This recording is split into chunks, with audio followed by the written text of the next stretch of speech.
Hey there everybody at Mission Control.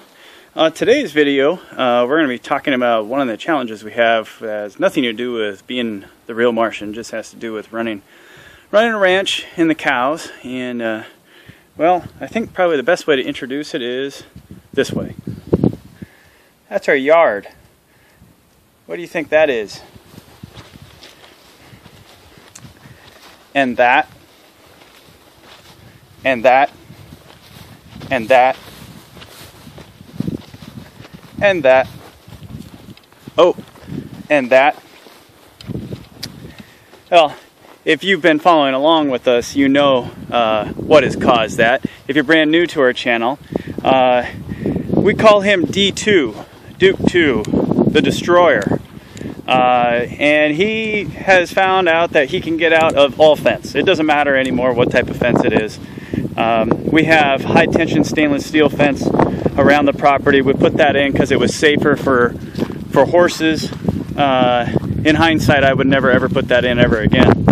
And D2 knows that he just walks right through it, just gets through it, puts one foot forward, another foot, and crawls right through it.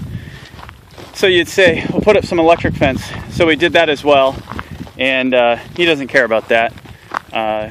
He goes right through it, and then he breaks it to where I'm constantly trying to fix it. So I'm down here now, going to give you just a nice view of the place, but this fence has been broke multiple times. I literally fixed it, and then just a few minutes after I fixed it, D2 destroyed it. He just walked right through it again, popped all the stuff off the fence post, and just went on like nothing phases him. He's also walked through 4 strands of barbed wire. Like, dude, what are you doing? You're killing me here. So the other day I came out and noticed he broke another wire, and then came over here. I don't know if it shows up on camera yet for you guys, but all that wire is broke. He broke the electric, he broke the high tension, and I'm not even walking to all the other places that he's decided to walk through and break things. It's absolutely killing me. So, his time has come. He's been a cow. I was going to say a good cow, but he hasn't been a good cow. He's been a pain in the butt. And that's just part of what you get when you're ranching. I've come to understand. I'm not an expert. This is only our second steer that we've had. So tomorrow he's going in, and we'll drop him off as D2, and he'll come back as hamburger and steak and everything else, and that'll be our second steer. The first one came out really well, D1, and great flavor, everything. We don't finish with grain. We only provide hay for them, so they're totally grass-fed the entire time. And I thought that they might come out a little bit gamey tasting because of that, but they didn't. It was actually really awesome lean meat. So very excited for that. It's bittersweet in a way. I definitely recommend, if you haven't raised animals, to do it. Animals to eat, whether it be chicken or goats or cows or whatever.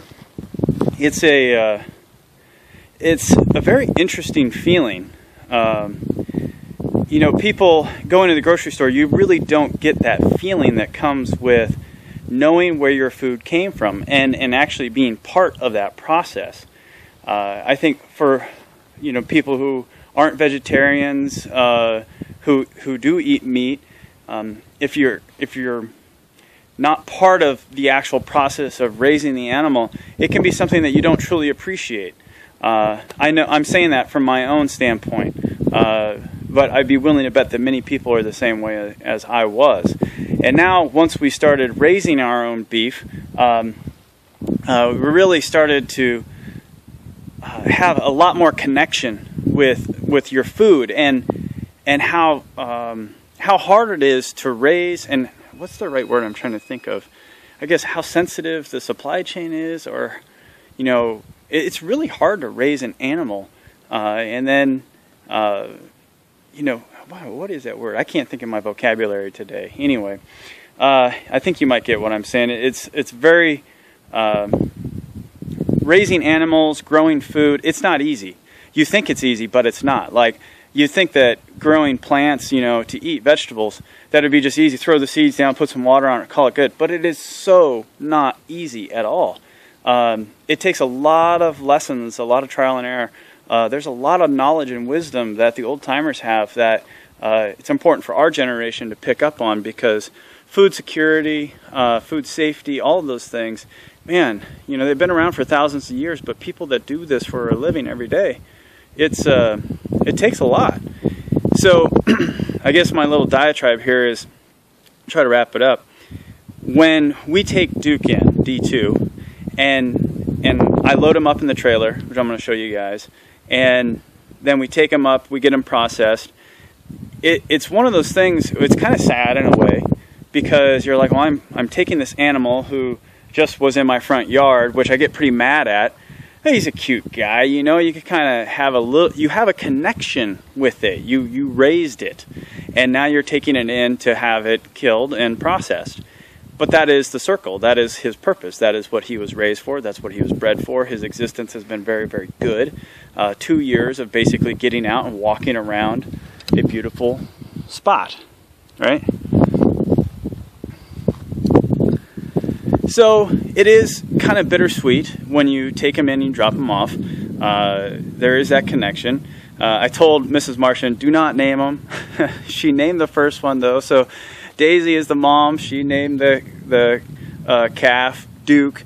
So Daisy Duke, right? It's kind of funny. And then you know, she learned when I went and dropped off D1 why you shouldn't name a cow, because you do have more of a connection with it, and it makes that moment harder. Still do it. She appreciates the meat just as much as I do.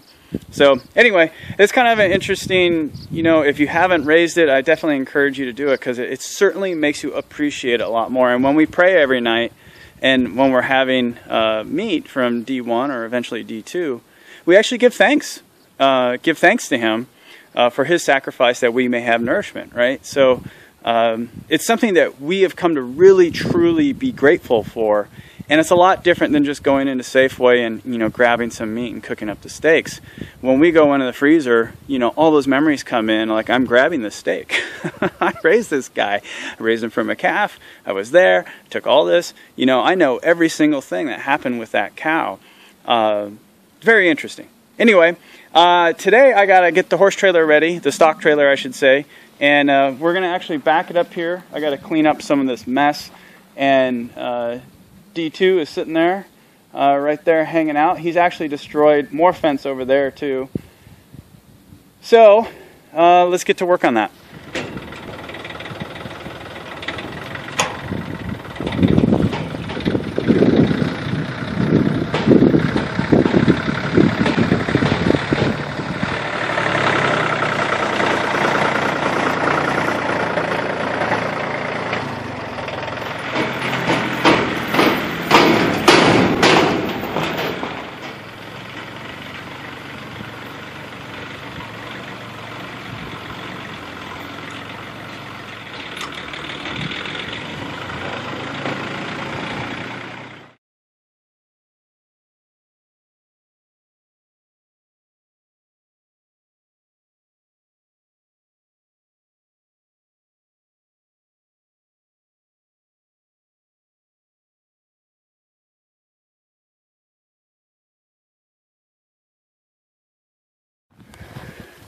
Are you driving?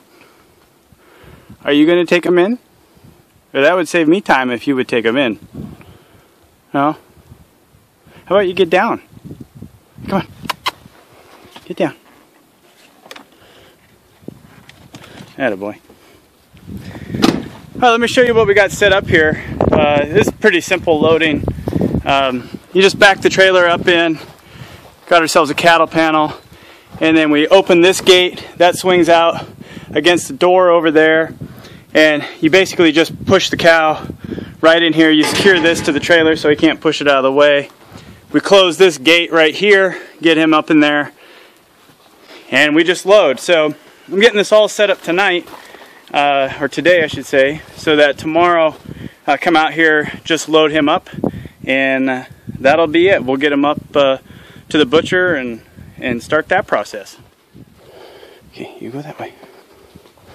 Go that way. You go that way. Go on. Go on. There you go. There you go. Attaboy. Get that thing. Turn it around. Turn around. There you go. Get up in there. Yeah. Help. Come on. Nope. Nope. Nope. You get up in there. Get up in there. Come on. Get in there.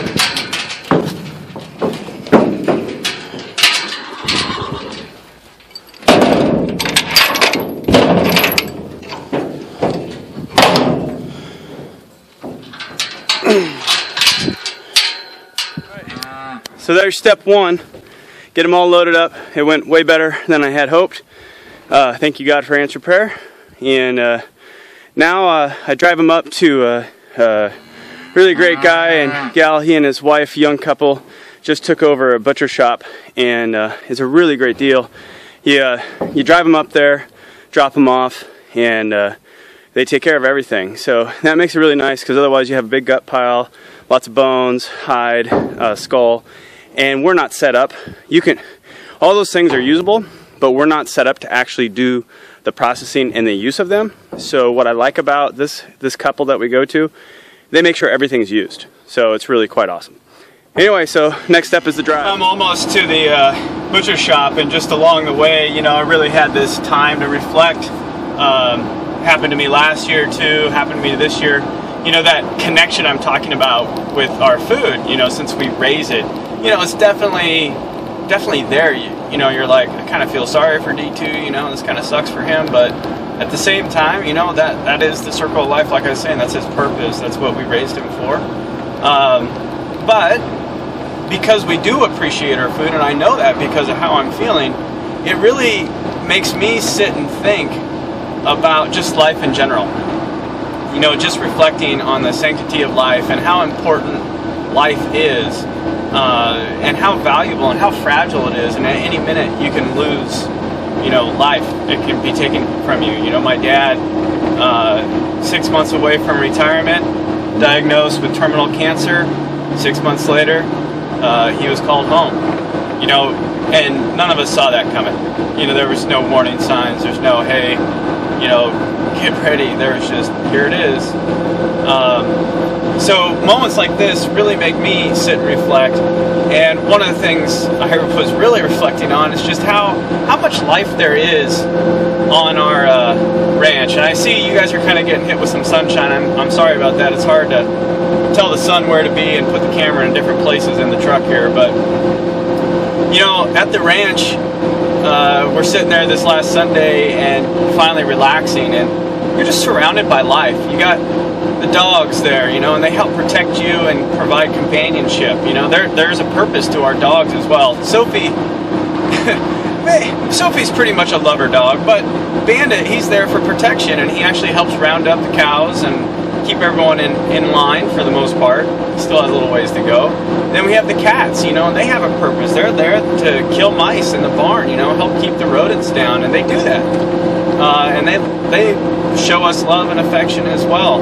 And then you've got the cows, of course, the cattle, you know, raising them for food. And you got the heifers, the cows, and you got, well, the girl cows, you got the boy cows, you know, and each of them serves a purpose. And then we got chickens, and the chickens serve a purpose. And while you got the horses, and the horses, you know, I never get to ride our horses. I'm way too busy, but part of what we're doing is we're trying to lay a foundation where someday, you know, probably in the distant future, I'll have enough time where I can actually ride again and go hunting again with them, because I take the horses and go on a big hunting trip, 21-mile horseback ride in, just really amazing snow-covered mountains, rock mountains, you know, the real peaks of, like, think Rocky Mountains, and that's what it looks like, only it's here in the Northwest. So I want to be able to ride them more, but my point is we're surrounded by life, and that life, all of it has a purpose,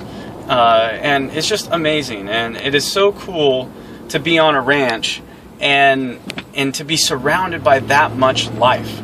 And Mrs. Martian and I are hoping that God will see fit to bless us with a family, so we ask for your prayers in that area, because we would love to have kids and be surrounded by even more life. And I know one of our favorite times of year, actually, the most favorite time of year, I'd almost say, you think it'd be Christmas, but actually we have a big family reunion, and it is so awesome. Even more life shows up, and just being surrounded by family and having a good time at the ranch. We just sit there for a few days and have good food and have drinks and catch up with each other and relax, and just, it's really, really quite fun. So anyway, I'm almost to the butcher shop here, so just wanted to give you a little insight there into thinking, I guess.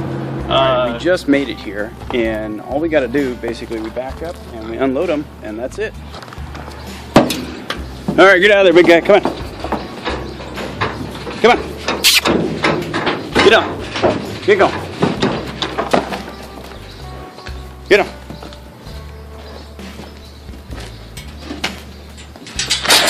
Get in there.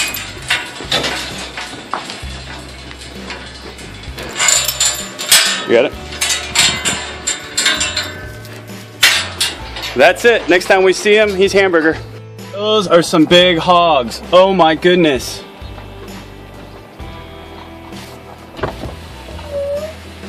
Wow. That is a huge hog.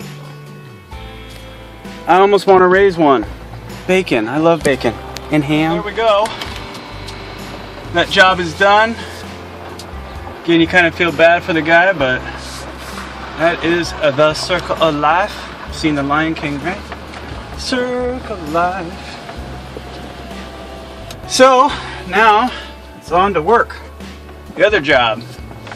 So it's Monday. Just got done dropping D2 off, and now I got to go to the normal job, work my time there, get back up to the ranch, and work some more there.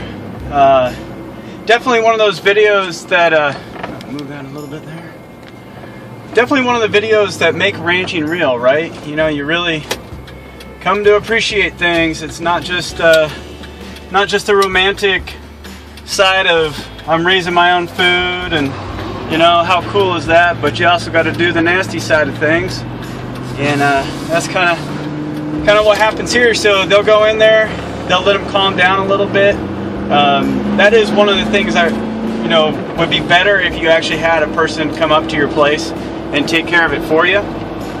Is when the cattle when they're dropped off, the steers when they're dropped off, you know, they're anxious, and it releases a lot of chemicals and stuff into their blood, their fight or flight syndrome. I think it's even testosterone that gets dropped in there, and that can mess with the flavor of the meat, just like that. It just penetrates the meat, and you don't want that. So what will happen is he'll sit there, and they'll watch him, and they'll see when he calms down. You know, when does he start chewing the cud again, kind of relaxing, just laying there.